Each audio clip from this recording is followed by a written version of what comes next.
Manhattan for Prince Harry, Meghan Markle, and Meghan's mother. So after an event at the Ziegfeld Ballroom in Midtown honoring Meghan, their spokespeople say there was a terrifying chase through city streets.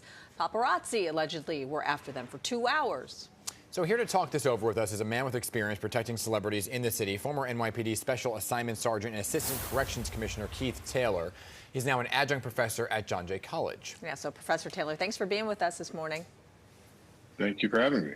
So your NYPD duty included handling security for visits by Presidents Bush and Obama. So in your opinion, do you feel like there was some sort of major planning and coordination failure here? I think that there may have been some objectives, particularly around having no paparazzi near where they were supposed to end up, where they were staying. I think that goal may have been a little bit unreasonable. Certainly driving around for over an hour trying to get rid of paparazzi was not successful. And certainly there may have been some instances where individuals were in danger. Yeah, I mean, a lot of this pedestrians. Yeah, a lot of this is disputed by the NYPD, right? Including the length of time that this apparently went on for.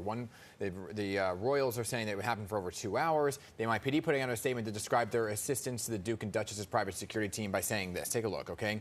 They went on to say that there were numerous photographers that made their transport challenging. The Duke and Duchess of Sussex arrived at their destination. There were no reported collisions, summonses, injuries, or arrests. So somewhere, I guess, is the truth here. What do you make of all of this? Yeah, I think that it was a bit of both. I think that there were probably paparazzi that were, not acting in the best interest of the general public. But I also think that if the Royals were working with the NYPD, they were in good hands in terms of their security.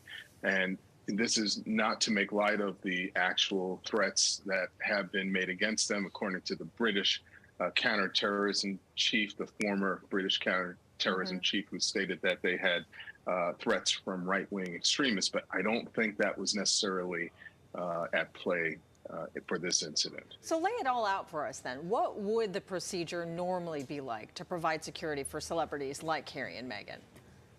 So most celebrities will have their private security personnel that work with the local law enforcement wherever they may be. There may be some advance work that's done depending on what the particular event is, and as well as expectations of realistic expectations as to what the role of the media will be in these events. If you're going to a public event as a public figure, you have to expect paparazzi to appear, and they have a job to do. The expectation is they're going to do their job without causing harm to the general public by acting irresponsibly. But having expectation that you will have no paparazzi in the media capital of the world is just not, it's not realistic. Now, help us understand the timing of it, right? This happened at 10 p.m. on Tuesday, but we didn't hear about it until about 10, 11 a.m. on Wednesday. So can you talk about the timing of all of that? Because it's hard to believe that if there was a 2-hour chase on the streets of Manhattan, we wouldn't hear about it for 12 hours. Right. If there were laws being broken, as was inferred by this the public statement from the Royals, if that were happening, there would be some sort of law enforcement response. If people were getting hurt or injured, if there were arrests being made, you would absolutely hear about this, because NYPD would be very vocal in terms of what occurred. The fact that you haven't heard about it should be telling. Yeah. So, having one announcement from one side of this situation is interesting. Yeah.